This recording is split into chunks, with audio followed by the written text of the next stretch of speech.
The title of the presentation is Where Are We Now? In my experience so far in attempting to promote the ideas of the movement and the Venus Project, I find about 95% of the critics tend to ignore the current state of affairs. And in a detached manner, they simply criticize the abstracts of what our proposed resolutions are, without ever reflecting on the train of thought that was employed to reach those solutions.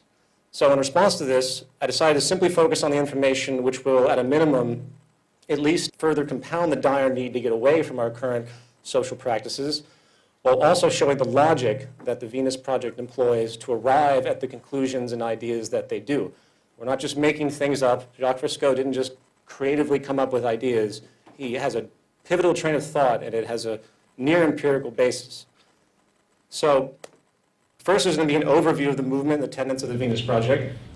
And then part one, we're going to elaborate even more so on the nature of our world monetary system and its consequences.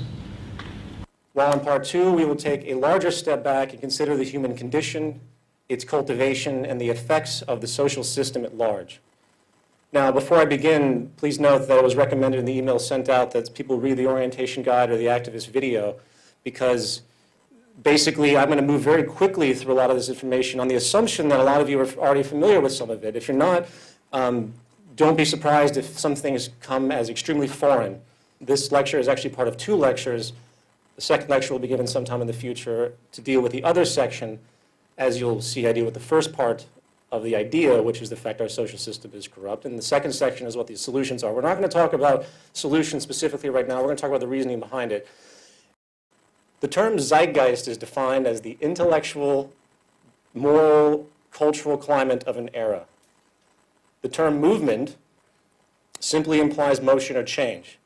Therefore, the zeitgeist movement is thus an organization that urges change in the dominant intellectual, moral, and cultural climate of the time, specifically to values and practices which would better serve the well-being of the whole of humanity, regardless of race, religion, creed, or any other form of contrived social status. The zeitgeist movement in function exists as a commutative representation of an organization called the Venus Project, which is essentially a conceptual and technological set of ideas which constitutes the lifelong work of industrial designer and social engineer Jacques Fresco. Mr. Fresco, along with his associate Roxanne Meadows, have been working for decades to establish the technical methods and educational imperatives which can transition society away from its current cycles of war, perpetual poverty, and pervasive corruption into an improved social design based on environmental alignment, practicality, peak efficiency, and most critically, a heightened standard of living, personal freedom, and well-being for not just one nation or class, but for the entire human family. The ultimate materialization of these ideas is in the form of a new social design, updated to present-day knowledge, and the design can be termed a resource-based economy.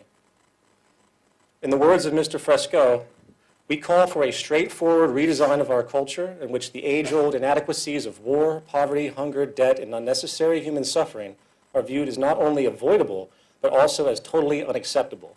Anything less will simply results in a continuation of the same catalog of problems inherent in the present system. In summary, a resource-based economy utilizes resources rather than commerce.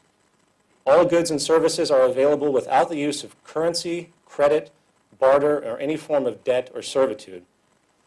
The aim of this new social design is to free humanity from the repetitive, mundane, and arbitrary occupational roles which hold no true relevance to social development, and while also encouraging a new incentive system that is focused on self-fulfillment, education, social awareness, and creativity, as opposed to the contrived, shallow, self-interested, corruption-generating goals of wealth, property, and power, which are dominant today.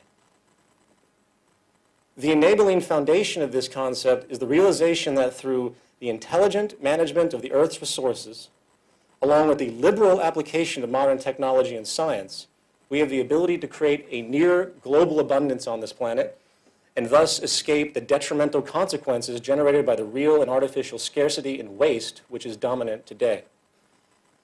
This reality can provably create a high quality of life for the entire world population many, many times over. The Venus Project takes into account something which has been long lost in our modern financially driven world. the fundamental building blocks of society and the basic understandings required to maintain a person's emotional, intellectual, and physical well-being. All social systems, regardless of political philosophy, religious beliefs, or social customs, ultimately depend upon natural resources as the initial step towards social functionality. Concurrently, society itself is a culture machine. In other words, it's a natural consequence for a culture to support the values integral to the dominant institutions of that society, regardless of the benefit of those values. In other words, the society reaps what it sows. If your society's foundation inherently supports self-interest, elitism, greed, and dishonesty, then no one should ever be surprised when certain members of society continuously fall into the extremity of murder, financial corruption, or indifferent selfish gain.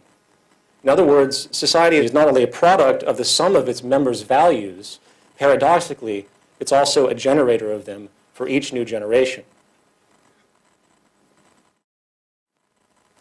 It should be no wonder that government perpetuates nationalistic and patriotic values. If they didn't, people might not support the state agendas or their wars. It should be no wonder that the Catholic Church perpetuates the idea that humans are born into sin.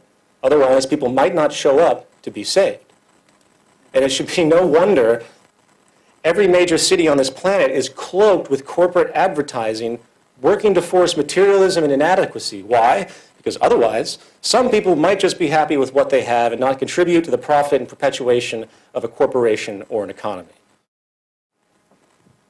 Regardless, when it comes to cultural influence, nothing can hold a candle to the vast psychological implications that have developed due to the system of monetary finance. Money, contrary to the attitudes of most of the world's population today, is not a natural resource, nor does it represent resources. In fact, by all standards of logic, money is only functionally relevant in society when natural resources and the mechanisms of creation are scarce. And thus, a system has emerged where people are given value for their skills in exchange for their servitude, which can thus be used as a medium of exchange for those supposed scarce resources. Sadly, the culture is now fully indoctrinated into this frame of reference.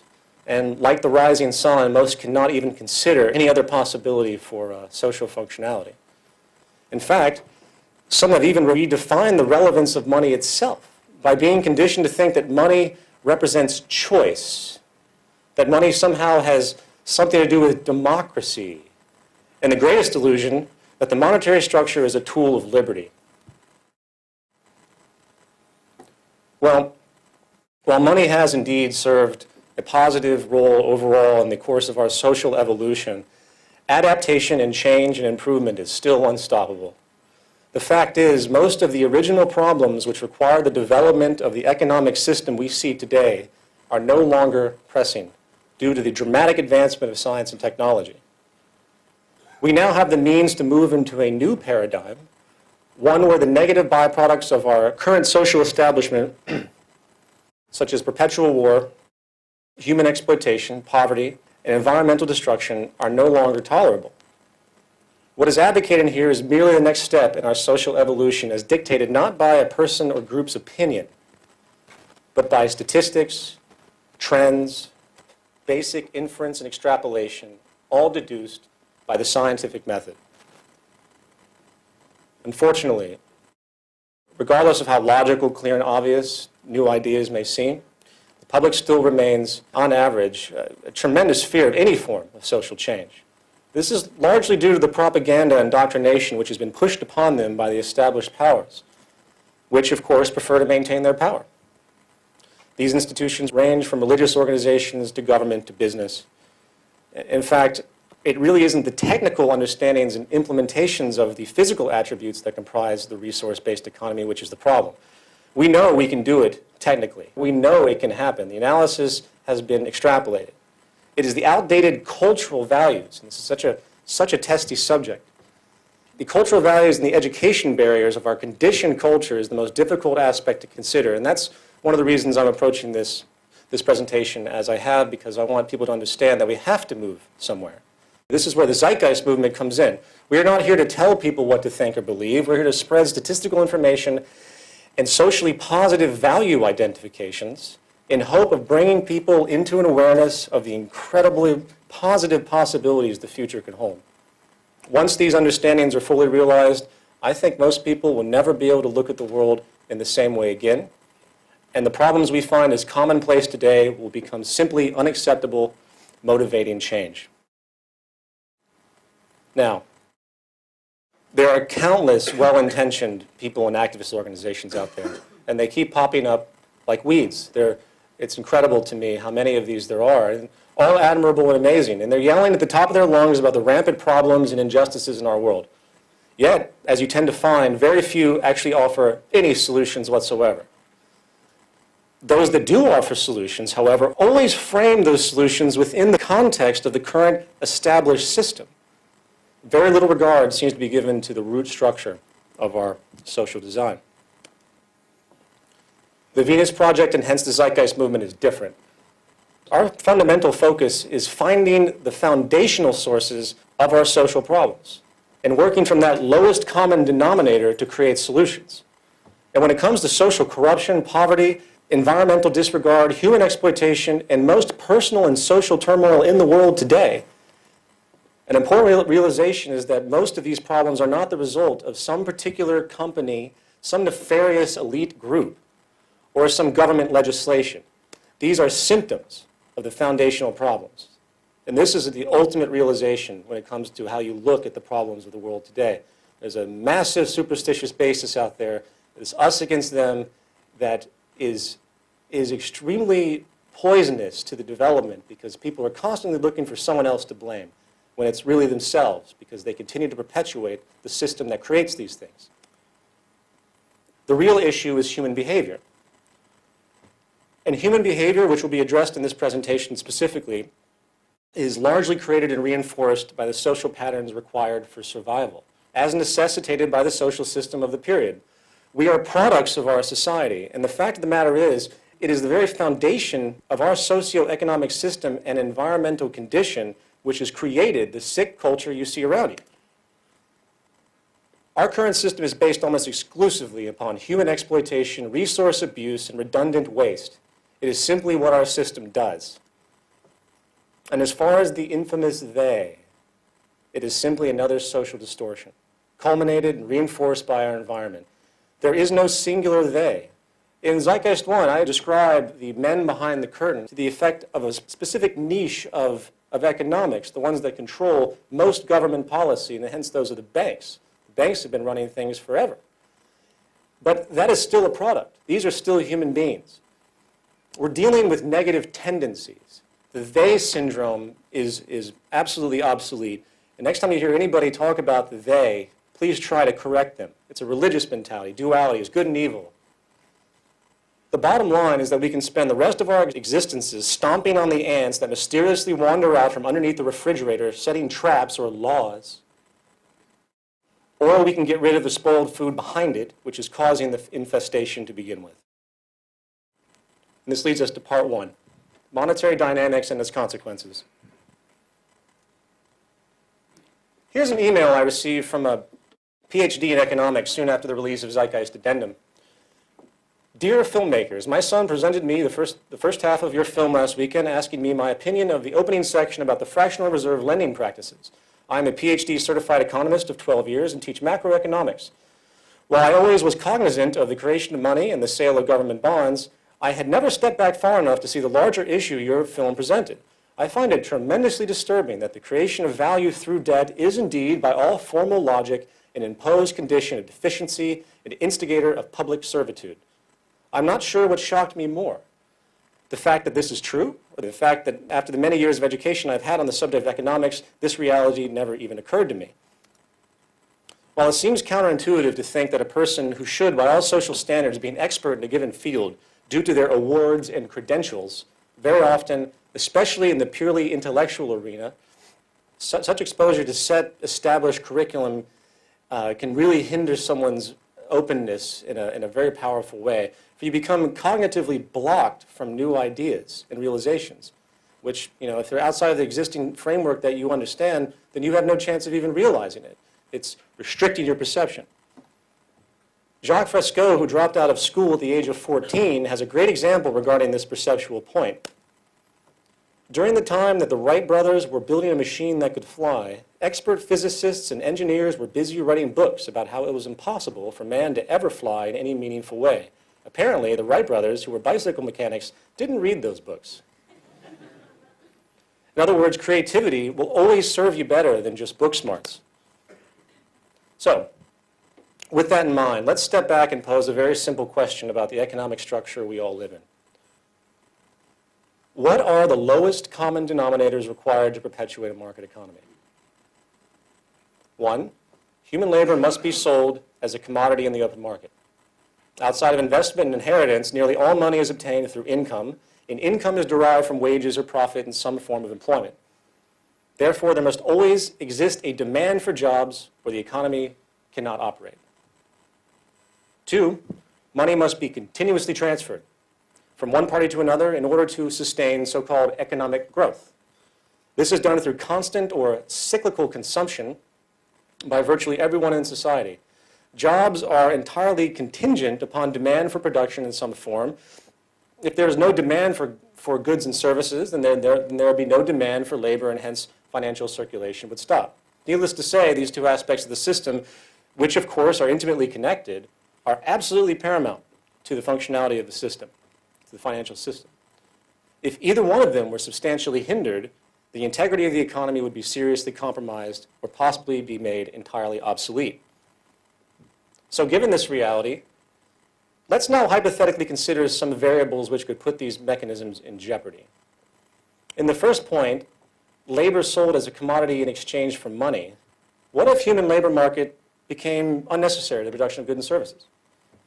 More specifically, what if automation technology and artificial intelligence became advanced enough to allow for the replacement of perhaps 40%, 50%, 60% of the human labor force?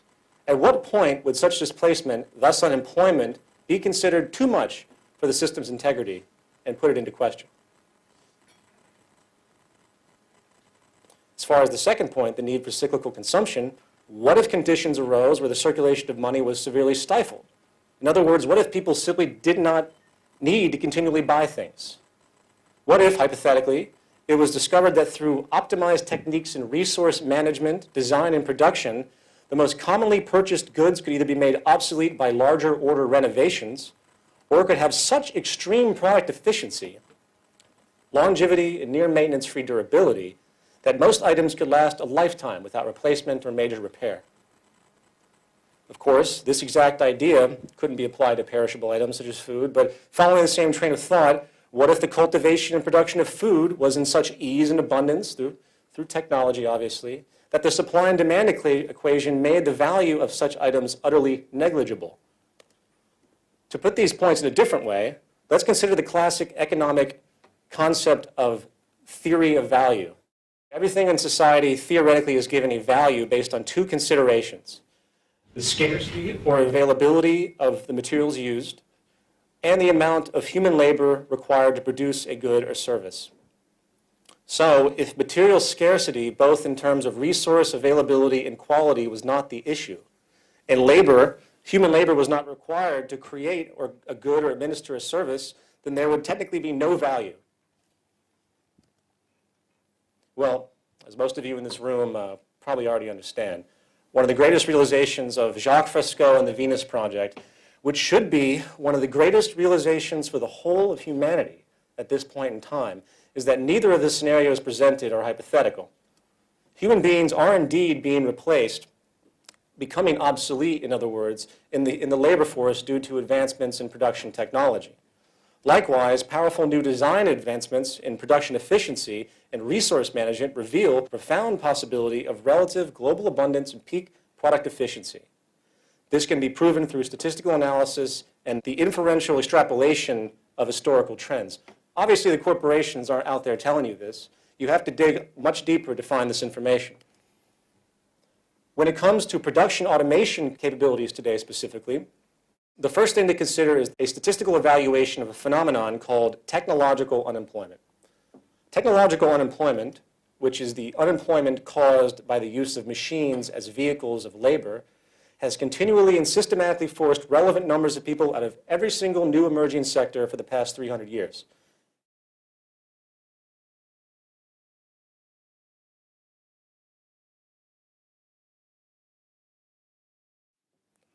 Our current employment market is basically broken into three sectors: agriculture, including mining and fishing; manufacturing, tangible goods; and service, intangible goods. As a near universal social progression, all societies tend to follow the same developmental path, which takes them from a reliance on agriculture and extraction towards the development of manufacturing, such as automobiles, textiles, shipbuilding, steel, and finally towards a more service-based system. Naturally, the only reason some countries are farther behind in this process than others has to do with the affordability of the technology required to make it move to the next level. It's irrespective of social system or political disposition. It is a scientific progression. So let's consider this phenomenon using the United States as a proxy.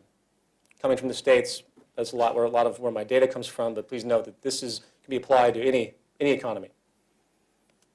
In 1860, 60% of Americans worked in the agricultural sector. However, today, due to advancements in machinery and automation, less than 1%. Fortunately, those technological advancements also gave rise to an emerging industrial revolution, and by 1950, 33% were employed in the factory-based manufacturing sector. As of now, due to continual advancements in machine automation, it is less than 8%. So considering that only roughly 9%, granted, there's probably a few percent leeway on there, depending on which analysts you use. So there's only 9% of Americans working in agriculture and manufacturing now. Where did everybody else go? The service sector. The only thing that has saved the U.S. labor market after the technological renovation of the agricultural and manufacturing sectors is flight to the service industry. From 1950 to 2002, U.S. employment in the service sector went from 59% to 82%. The service sector is the dominant employer of Americans today, along with all other industrialized countries. Of course, this begs the question, is this sector insusceptible to the wrath of technological unemployment? Of course not. With the advent of increasing versatile computer technologies, we are seeing job displacement once again, this time in all service industries.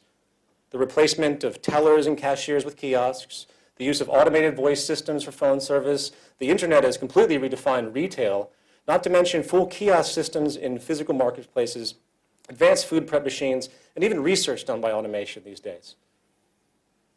As economist Stephen Roach has warned, the service sector has lost its role as America's unbridled engine of job creation. As a unique example, in Germany, the first completely automated restaurant is in operation. It uses kiosks for ordering and payment. The food is served by a fully mechanized system. There is zero waitstaff. There is no reason that this idea could not be done with every single eating establishment in the world. In fact, if one was to think creatively about the application of technology in general, in isolation, you see pockets of things where you see a news report about a certain technology that can do certain things. If you were to apply those creatively, I don't see how 90% of the entire service industry couldn't be wiped out tomorrow. The only reason it hasn't been done is because the focus of society is backwards when it comes to social progress. To illustrate this point more so, let's stop thinking about technology in terms of unemployment for a moment and consider it from the angle of productivity. The most incredible relationship of all of this is that the more technological employment increases, the more productive things become. In the G7 advanced industrialized countries, employment in manufacturing has been dropping, but manufacturing output has been rising. Here is the chart. I think it's quite profound. I love this. The truth is that the U.S. manufacturing is doing quite well, in every way except the number of people it employs. Furthermore, few economists would judge the health or sickness of any industry based solely on employment. By that standard, agriculture has been the sickest industry of all for decades because employment has declined, although farm productivity rose dramatically in the past century. Industrial health is better measured by output, productivity, profitability, and wages. The person is completely forgetting one universal thing. If human laborers are displaced, they cannot obtain purchasing power. If they cannot obtain purchasing power, they cannot fuel the economy by consumption. So on that level, it doesn't matter how productive we are. No one can buy anything. The phenomenon has been termed by some theorists as the contradiction of capitalism. For not only is the obsolescence of the human labor force the obsolescence of the consumer, the high level of output generated by technological efficiency makes the corporate motivation to pursue such advanced means very strong, even though it is economically self-defeating over time. In other words, regardless of the level of productivity, if people don't have jobs, they can't buy anything. This very fact alone, that productivity is inverse to employment in all sectors, should be enough to warrant a deliberate shift from the focus of human labor to a system where technology is given the highest priority. The system is literally denying peak production, and in a world where 1 billion are starving, I think that's extremely despotic. And this brings us to one of the most profound points of this talk, the social intent. Should the focus of society be to create and preserve jobs? Or should the focus of society be to maximize production and create abundance? It is either one direction or the other. You can't have both. Sadly, what you are seeing in the world today is, quote, the deliberate withholding of social efficiency for the sake of preserving the status quo. I say that again because I want you guys to use that. The deliberate withholding of social efficiency is what our system does. The main reason outside of employment pressure is that you do not see technology being liberally used for all purposes imaginable, including the generation of food, energy, and material abundance, is because our financial system is based entirely on the perpetuation of scarcity and inefficiency. Why? Because it is the most self-preserving and profitable. If a company makes a car that can last 60 years without service and also runs without the need for perpetual refueling through battery power, the aftermarket value of that car is virtually zero, and billions of dollars will be lost over time due to the now obsolete consumer oil and auto service market industries. This could happen right now, again. Why doesn't it? Because the economic system literally couldn't work if it shifted its focus towards optimum efficiency. Our entire system, in an economic sense, is based on constriction. Scarcity and inefficiencies are the movers of money. The more there is of any resource, the less you can charge for it. The more problems there are, the more opportunities there are to make money. This reality is a social disease. For people can actually gain off of the misery of others and the destruction of the environment. It's called moral hazard in the insurance industry. The whole system is moral hazard.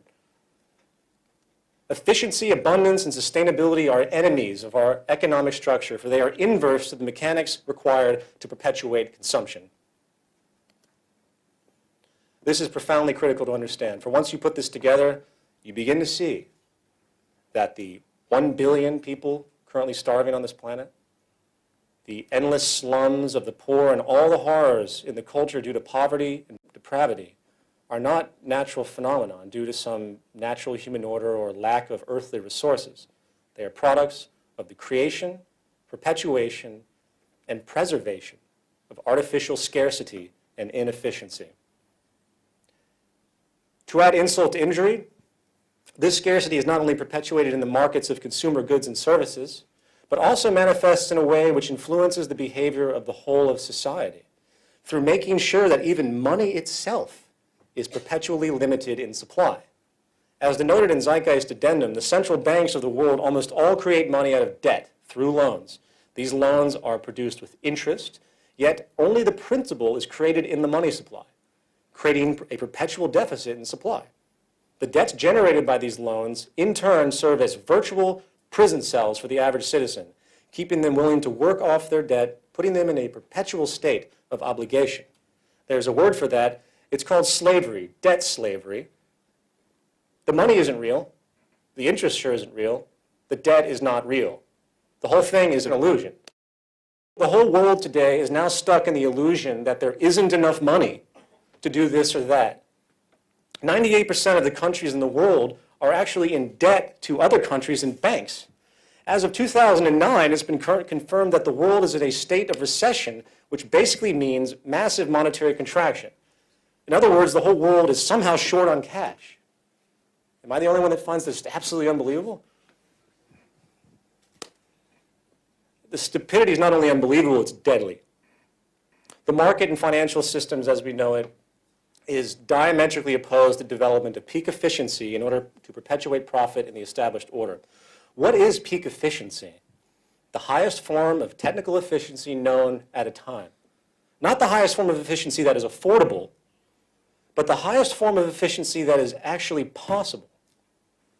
The question has never been, do we have the money? The question has always been, do we have the resources and technical understandings to make it happen? That is all that has ever mattered. Now, given all of this, it's easy to see how the public today finds it difficult to assume that technology can provide abundance and peak efficiency, for there is very little in their day-to-day life that clearly illustrates this point. Everything around them reinforces the idea that scarcity in the world today is a natural problem. Why? Because the pursuit of profit by industry always inherently limits the quality of design for the sake of monetary preservation. If a company wants to be competitive in the marketplace, they must find a balance between quality and cost, invariably denying quality. It is impossible for a company to produce a product with peak efficiency by the very nature of the game. It would be too expensive to afford. This is one reason why there is so much unhealthy food and trash goods in our system. When you consider that the majority of people in society today are lower middle class and below, you realize that the corporations must reduce their production costs to meet the terms of the affordability of the dominant demographic of the culture. I live in Brooklyn, New York, in an area that's very, very poor. Within a 6-block radius of my apartment, there are 5 of these 99-cent stores. These are stores which sell products from the cheapest possible materials and lowest possible efficiency that could ever be manufactured. It's junk, stuff that should have never been created to begin with. Why is it there? Because the people can't afford anything else. Why can't they afford anything else? Because the market system also creates and perpetuates social stratification, and the poor must exist in order for the rich to exist. Therefore, the level of product efficiency today is artificially directly proportional to the purchasing power of the demographic. Therefore, generally speaking, one's perception of quality is often only as good as their socioeconomic status. The quality of goods are stratified, just as the social classes are. The result is outrageous amounts of resource waste. In a world that claims to be growing more and more concerned about environmental issues, resource supplies, man-made atmospheric changes and pollution, I find it fascinating that no one is talking about the most consistent destroyer of ecology and the most continuous waster of natural resources there is, the pursuit of profit. Capitalism is based on the free pursuit of profit by whatever means necessary. I was in a cab coming here, and the cab driver made a great comment. He was describing something along the lines of business he was conducting. He's like, yeah, there's no friends in business. And he's absolutely right. I'm going to be using that one too. Capitalism is based entirely on the free pursuit of profit by whatever means necessary. It is a gaming strategy and nothing more. The irresponsibility it enables by its central philosophy of self-interest is profound. And while there are many angles to this, let's stay with the point at hand, the deliberate production of inferior products. Think about it. It is as environmentally illogical as can be. There is no reason to ever create a product that is deliberately low in efficiency. This simply means faster breakdown, faster obsolescence, more duplicate production, and many times more waste and pollution than would be required if the goal was to simply optimize products based on the most current technological awarenesses of the day. And this leads us to the final topic of this section, market mythology. So far we've talked about the structural mechanics of the system a little bit, pointing out the inherent contradictions and problems. As of now, through the overpowering growth in science and technology, the monetary system can be considered structurally obsolete, serving only as a paralyzing hindrance of social progress. Not to mention a destroyer of trust, human trust in the environment. That's a whole different topic in and of itself. Unfortunately, the social indoctrination within the market system has created a mentality which blindly supports the social dogma regardless of what we have touched upon. The identity relationships are simply too strong. In many ways, it's like a religion. Taking away the belief in the market system is like taking away someone's belief in God, for it challenges who they are. When you're a little kid, you pull on your mother's pants and you want candy, and she might say, no, we can't afford that. So you have this instant indoctrination to the monetary system from the earliest form of life, because obviously your parents are always struggling to a certain degree, so it becomes absolutely built into your psychology. Not to mention that those that have successfully acquired a great deal of wealth, you'll find that those that are in fact very wealthy, they will almost always be inclined to tell you that the system's great.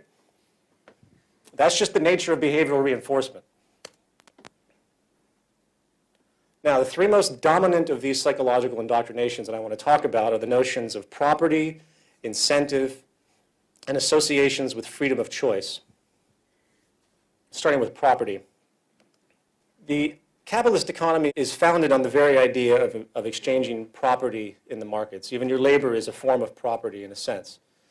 The world that we know is so bound up in the process of buying and selling that most just can't imagine any other way of functioning human affairs. Property is often associated with so-called rights as well. We use a legal system to protect our property, and if anyone interferes with what is mine, their freedom can possibly be taken away. In fact, there is even an entire industry which is there to tell you what the best property there is to own. It's called advertising, of course. Yet, with all of this obsession over property, very few ask the question, why do we have property to begin with? The answer is simple. It's scarcity. Property is an outgrowth of scarcity.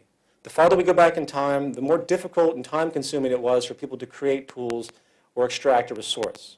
They, in turn, protected it because it had immense value relative to the labor entailed along with the possible scarcity associated.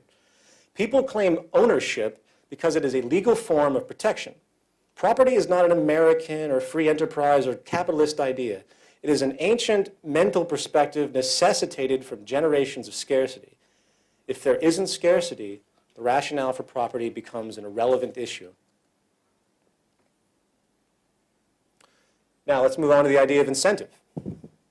As the theory goes, the need for a profit provides a person or organization with a motivation to work on new ideas and products that would sell in the marketplace.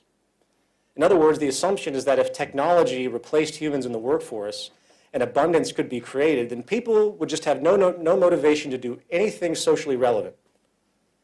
No monetary incentive, no progress is the idea. There are two glaring issues with this assumption. The first is that it is entirely based on projected values, and values are almost entirely based on culture. Nikola Tesla, Louis Pasteur, Charles Darwin, and the Wright brothers, Albert Einstein, and Isaac Newton did not make their massive contributions to society because of material self-interest. Did Martin Luther King walk down the street in Birmingham, Alabama, while a bunch of racists threw rocks at his head because he was on his way to cash a check? If the incentive motivation theory held true, then you would see no volunteerism in the world today.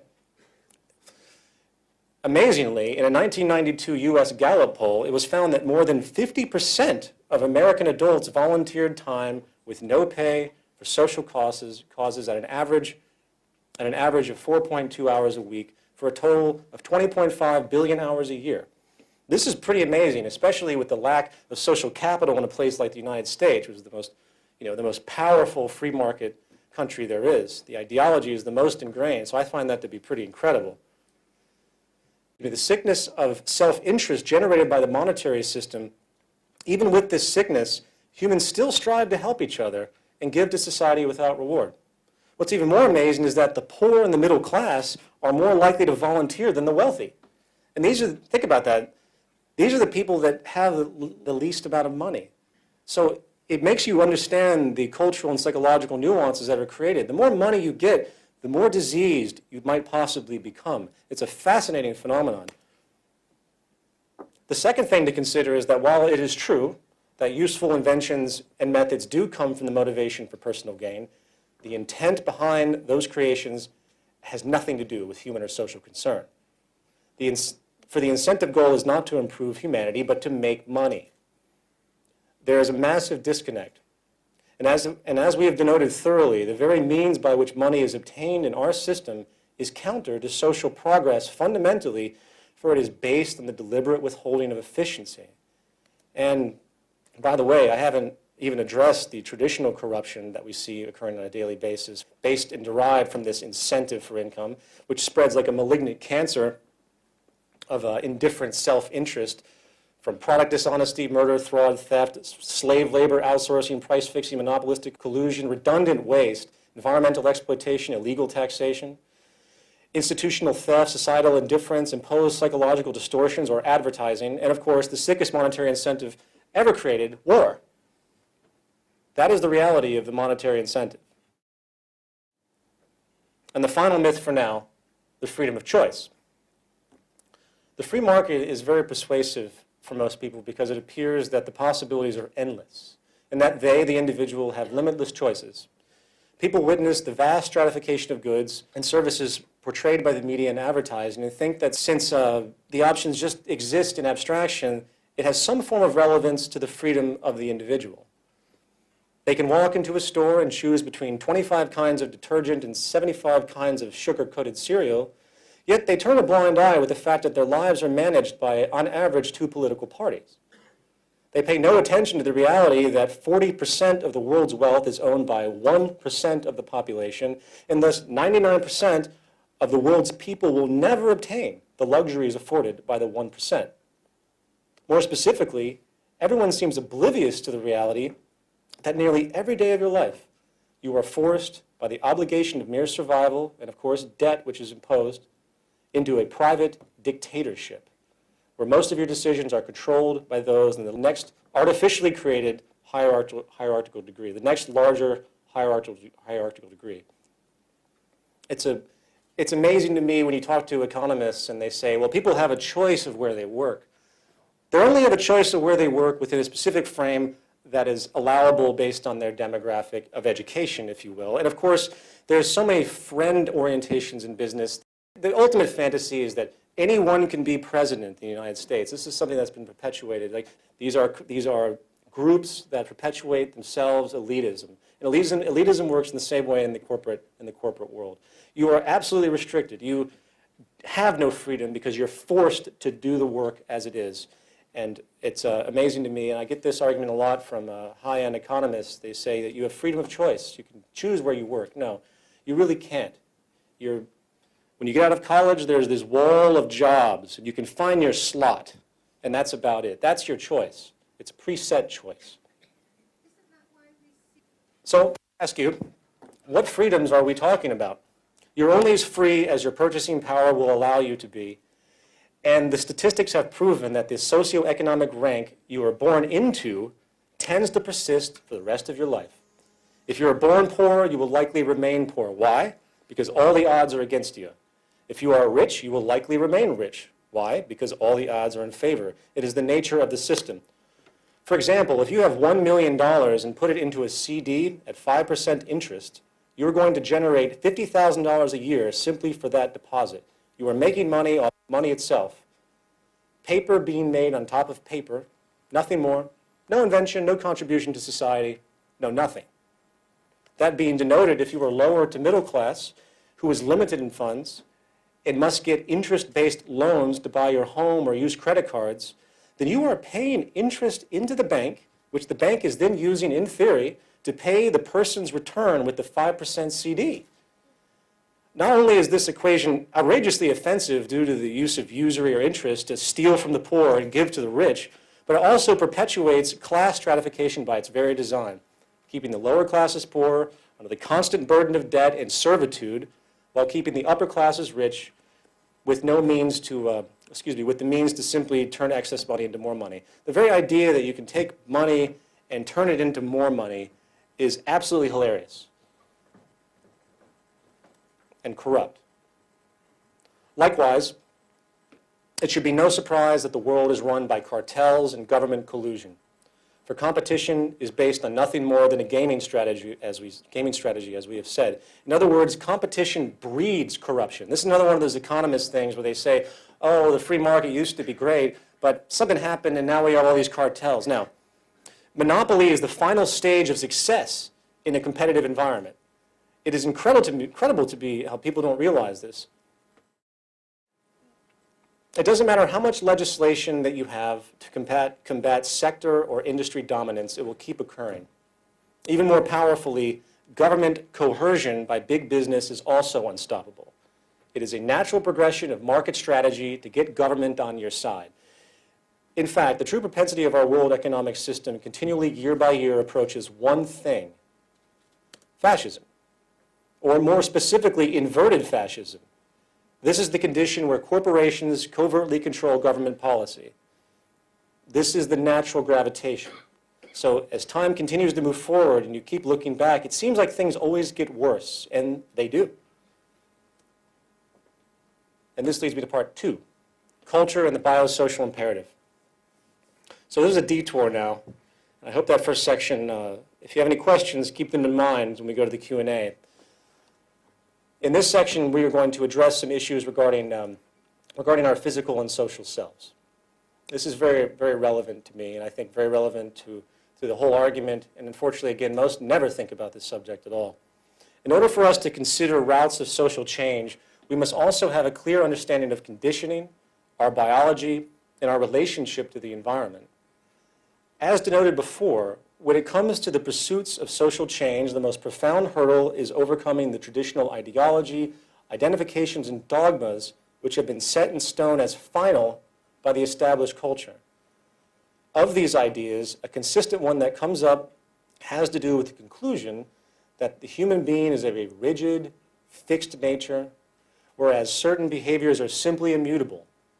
Therefore, as the logic goes, social structures are locked into a set pattern, which cannot be overcome due to the very nature of the species. In order to address this claim, we need to first consider the ramifications of culture itself.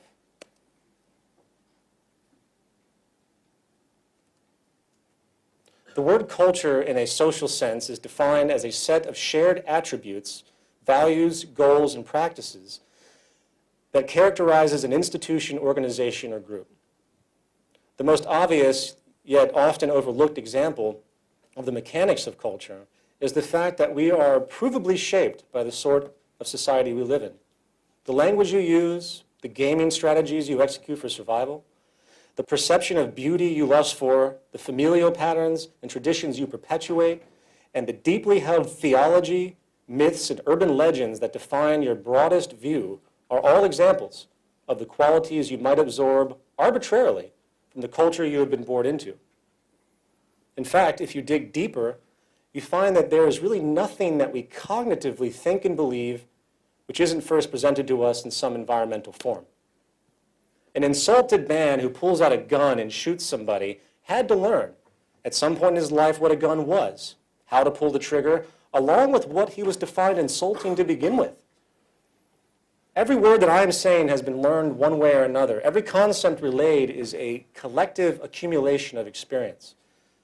A Chinese baby taken at birth and raised in a British family in England will develop the language, dialect, mannerisms, traditions, and accent of the British culture.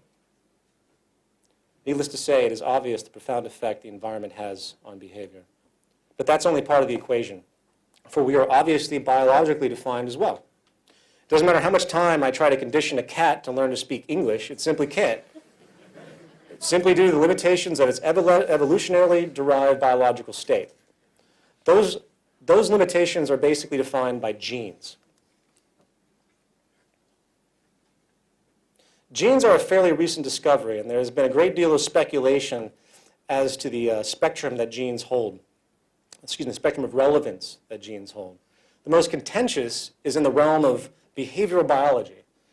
This is a field dedicated to understanding how genetics influences behavior.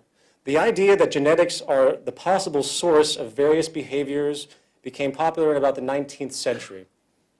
One of the first pursuits that emerged was the idea that the aberrancies of human behavior, such as criminality, could be explained by a person's genes. You know, the old criminal gene idea. Sickly enough, even eugenics operations in the form of sterilization took place many years ago in an attempt to rid society of, quote, criminals, idiots, imbeciles, and rapists. The implication is that certain people are naturally, quote, bad people due to their genetics. You see this rhetoric everywhere. Someone might say, he has bad blood, or she's just an evil person.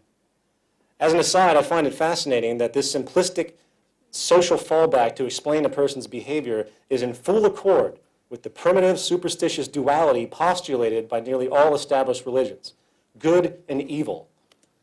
The gene in this case has replaced the satanic demon that once possessed a person, and thus the person has no control over their evil actions.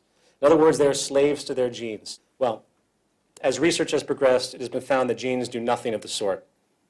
Genes are stretches of DNA that produce proteins, which of course are vital to the operation of the brain, the nervous system, and the whole body.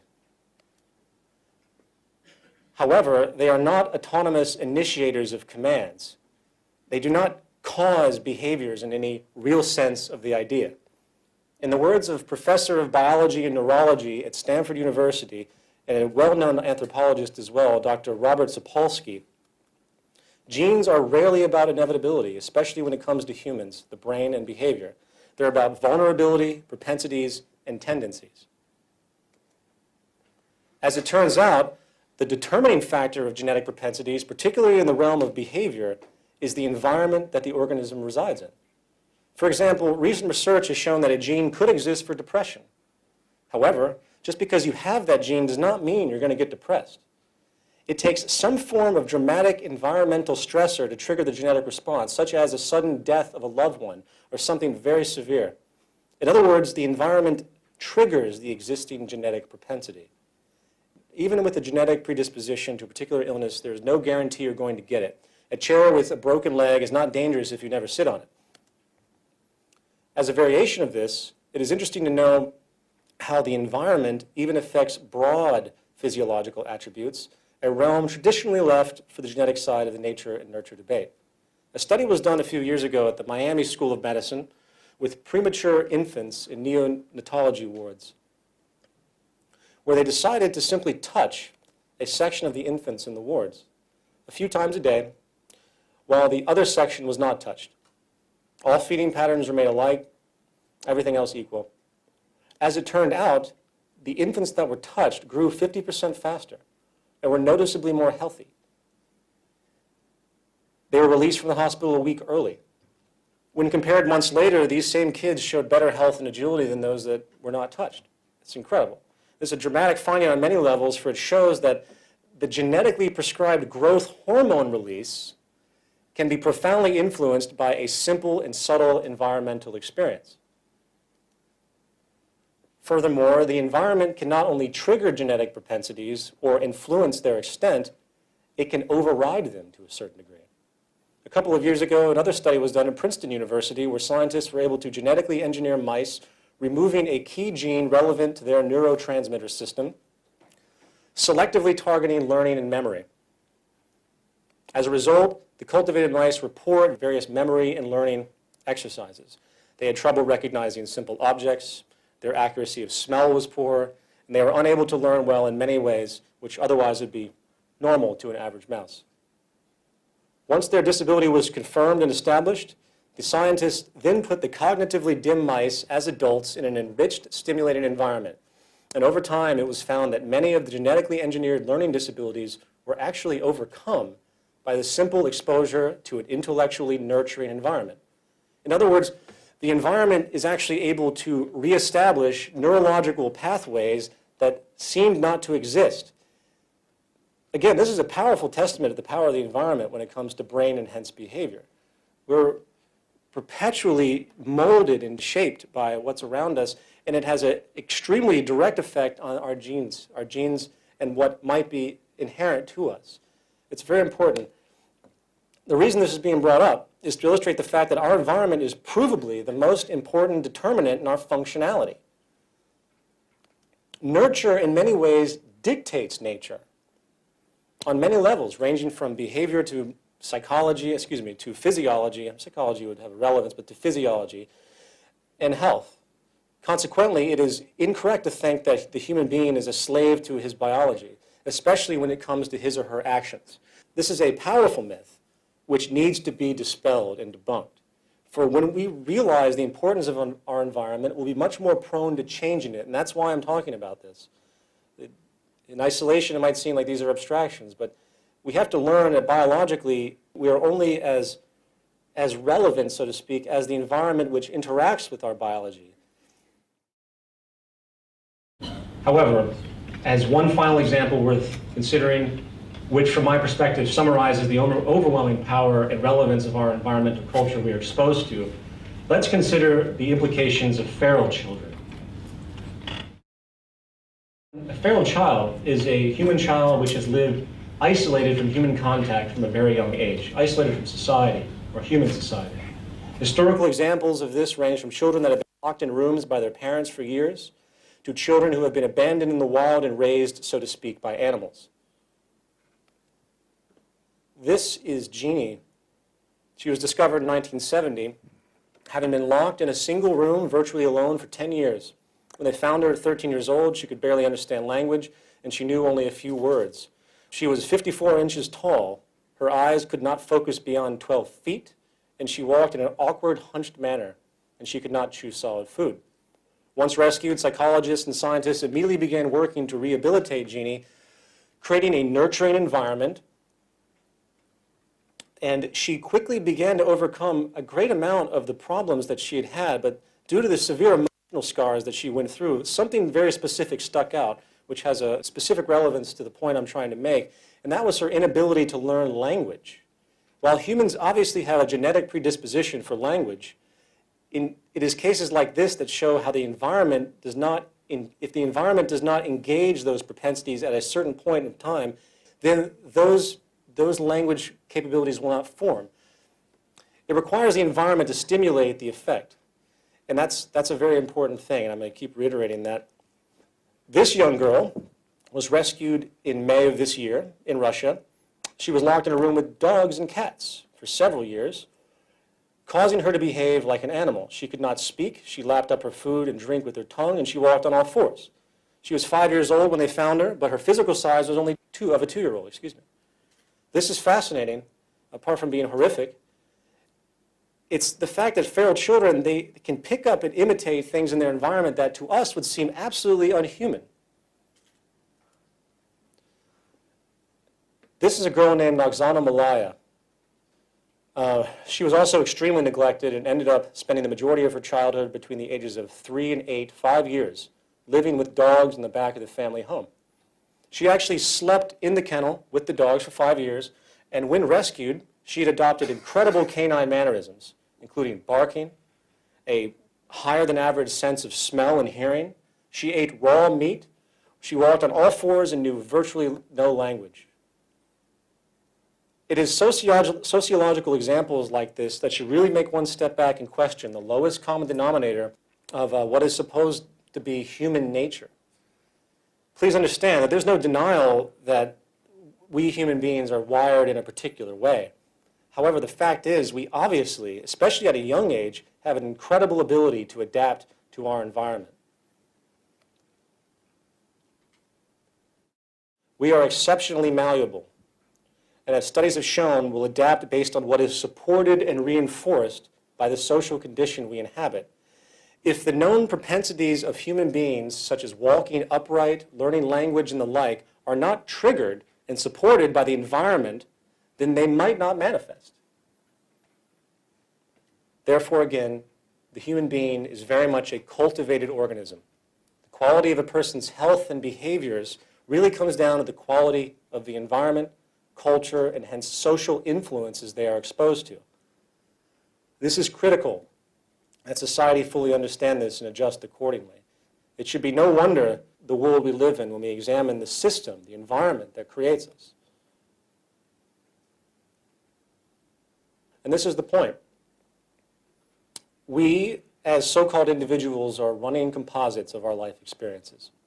We are walking expressions and cultivations of the environments we have passed through up until this very moment.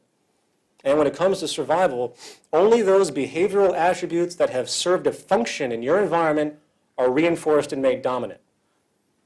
Once you understand this, the corrupt world around you suddenly makes perfect sense. Human beings are not inherently greedy or inherently competitive or inherently corrupt. It is the social system, it's the environment that creates us. Just as a young girl would choose to walk on all fours and bark, because that's what the environment makes similar to her, we become corrupt and we become self-interested because that's what our culture has created and put upon us. So the social imperative that emerges out of all of this in the long run is that there is a great deal of care which needs to be taken in regard to our social environment. We must alter the system in such a way so it does not create, support, or reinforce those behaviors which are socially harmful. And that's what social design is about. It's interesting to point out,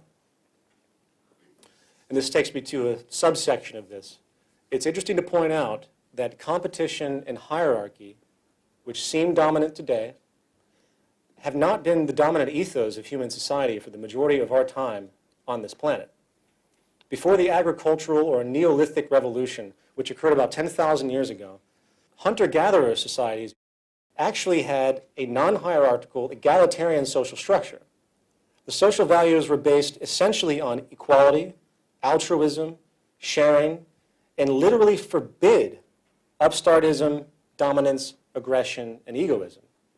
We know this because of the anthropological research that has been done on remaining hunter-gatherer societies over the course of the past century. I find this fascinating, that for the bulk of our existences, as the human species, 99% of our societies have been virtually non-hierarchical, non-materialistic, and have had the wisdom to appreciate a minimalist affluence, as opposed to the dominance-driven, excessive, and unsatisfied culture we see today. Regardless, this historical reality puts into question the notion that social hierarchy is a natural human tendency. What it is a social condition that has been created. In the view of Robert Sapolsky, hunter-gatherers have thousands of wild sources of food to subsist on. Agriculture changed all of that, generating an overwhelming reliance on a few dozen food sources. Agriculture allowed for the stockpiling of surplus resources and thus, inevitably, the unequal stockpiling of them. Stratification of society and the invention of classes. Thus, it has also allowed for the invention of poverty. The core basis of social hierarchy is real or perceived scarcity. Social hierarchy is a formalized system of inequality which serves as a substitute for perpetual conflict over scarce resources. In view of our Western society, which, as we have denoted, works to literally preserve scarcity, it's easy to see how our social classes are perpetuated unnecessarily. But the problem doesn't stop there. Another consequence, which is very new, has to do with the chain of causality, one that affects every one of us in a way which is almost hidden. And that has to do with the effect it has on our health. Studies have shown that people of higher socioeconomic status live longer, enjoy better health, and suffer less from disability, while those of lower socioeconomic classes die younger, suffer the largest burden of disease and disability. Now, this most often comes in the form of a gradient, meaning that from the highest upper classes straight down the lowest bottom classes, each successive step, up or down the socioeconomic ladder, constitutes a respective quality change in a person's health on average. On the surface, this would seem absolutely logical, right? Just makes sense. In the sense, lower classes often have poor diets due to a lack of purchasing power. They are more prone to live in polluted areas. They are more likely to get subpar health care. And due to lack of education, they might not take care of themselves in the best way. Now, while these attributes are obviously relevant to health, new studies have shown that there is something else going on that is contributing to the increasingly poor health and disease propensities of people the lower they go in the social hierarchy.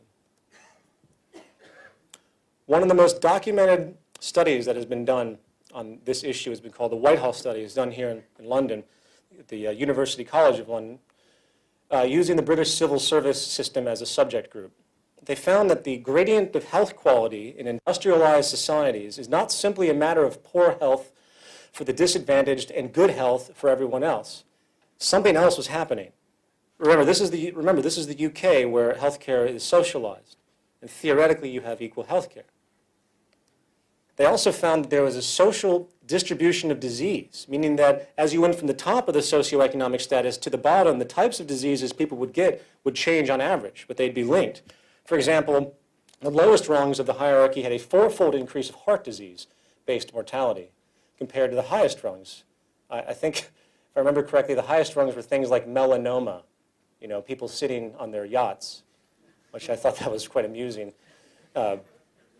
Regardless, this is the pattern, and to a certain degree, it's irrespective of healthcare. Keep this in mind. Disease is being generated irrespective of socialized healthcare. Even in a country with universal healthcare, the worse a person's financial status, the lower they are in the social hierarchy, the worse their health appears to be getting. Why is this? As it turns out, psychological stress generated from social inequality. Not the byproducts of inequalities such as poor nutrition, healthcare resources, or education for a person's health, but inequality itself, psychological subordination. Concurrent research done by Richard Wilkinson at the University of Nottingham found that more income inequality there is in a society, the worse the gradient of health and mortality rates. This is irrespective of absolute income, and again, it has nothing to do with healthcare and nutrition. Evidently, the more income inequality that exists in a society, or in other words, the more stratified a society is, the more money that's divided between the culture, the more health problems that occur in the upper and lower classes together. It isn't about money in and of itself. It's about the psychological ramification, the psychological stress or psychosocial stress generated by the social hierarchy itself. Not to mention, as an aside, it is also well documented that the more income inequality that exists, the more crime, assault, robbery, murder are probable. Not the more poverty and deprivation that causes this, the more inequality. Does everyone understand that? That's a very interesting point. This is easy to exemplify, for the United States, which has the largest income gap on the planet, also has the largest crime rate in the world, the largest prison population in the world, and amusingly, we're also the most aggressive and armed nation in the world. Go figure. The bottom line is that when it comes to the comparison of hierarchy to egalitarianism, in other words, people being equal or people being stratified, egalitarianism or equality, when it comes to psychologically stress-driven health, trumps stratification for the whole of society from crime to disease rates. So in conclusion to this section, I hope I've made this relatively clear because it's a really important point when you think about it. Not only are social classes modern inventions of human society, social classes are scientifically proven to be detrimental to the health of everybody by the very construct of its creation. I think, in conclusion of this formal presentation, that is one of the most incredibly compelling motivations to seek alternatives. The very fabric of the larger order of society is intrinsically and provably unhealthy. And coupled with everything else that we've talked about, I think that adds a tremendous weight to moving forward into something new.